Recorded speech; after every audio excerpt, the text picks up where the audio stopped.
আসসালামু আলাইকুম প্রিয় শখের মুরগি পালনকারী ভাই বোনেরা। মুরগি লালন পালন করতে গেলে নানা রকমের সমস্যার সম্মুখীন হতে হয় আমাদের। আর এ সকল সমস্যার সঠিক ট্রিটমেন্ট না করলে মুরগি পালন করে আপনি লাভবান হতে পারবেন না। মুরগির অনেক ধরনের সমস্যা ও রোগ ব্যাধি হয়ে থাকে। এ সকল সমস্যার সঠিক সমাধান না জানলে মুরগি পালন করে বারবার শুধু হতাশ হবেন। আজ আমি আপনাদের সাথে মুরগির ডিম না পারার কারণ কিংবা একদিন পারে আরেকদিন পারে না এ বিষয়ে আলোচনা করব। মুরগির ডিম না পারার পিছনে অনেক কারণ থাকতে পারে, যেমন অসুস্থ থাকলে মুরগি ডিম পারে না, শরীরে ভিটামিনের অভাব থাকলে মুরগি ডিম পারে না, মুরগির বাসস্থান আরামদায়ক না হলে মুরগি ডিম পারে না,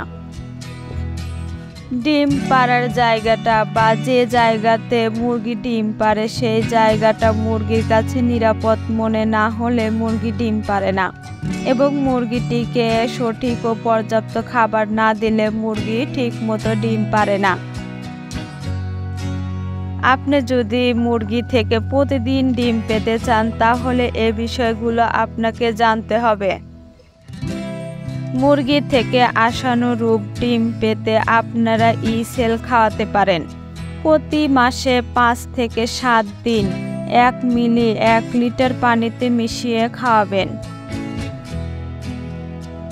তবে গরমের দিনে বিকেলের দিকে দিলে ভালো হয়, এবং শীতের দিনে সকাল বিকেল যে কোনো সময় দিতে পারেন।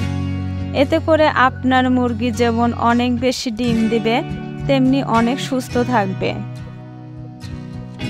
ই-সেল শুধু ডিম দেওয়া মুরগিকে নয়, সব ধরনের মুরগিকে খাওয়াতে পারেন।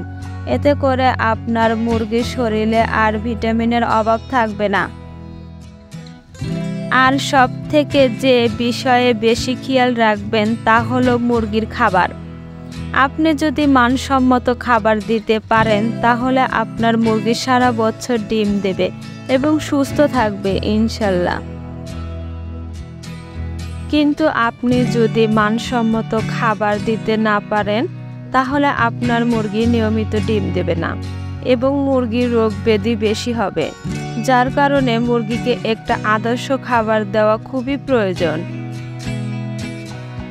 খাবারের পাশাপাশি মুরগির ক্যালসিয়াম ও মিনারেলের অভাব আছে কিনা সেদিকেও খেয়াল রাখতে হবে, যার কারণে আপনি নিয়ম করে প্রতি মাসে ই-সেল এর পাশাপাশি জিঙ্ক এবং মাল্টিভিটামিন খাওয়াতে পারেন। আবার ডিমের খোসা রোদে শুকিয়ে মুরগিকে খাওয়াতে পারেন। এতে আপনার মুরগির ক্যালসিয়াম ও ভিটামিনের অভাব কিছুটা দূর হবে।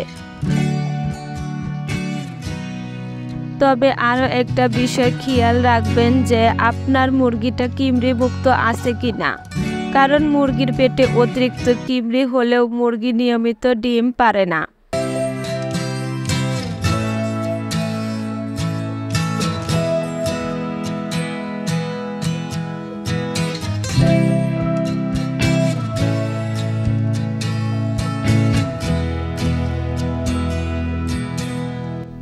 আমাদের এই ভিডিওটা যদি আপনাদের ভালো লেগে থাকে তাহলে অবশ্যই লাইক করবেন এবং সাবস্ক্রাইব করে আমাদের পাশে থাকবেন। ধন্যবাদ।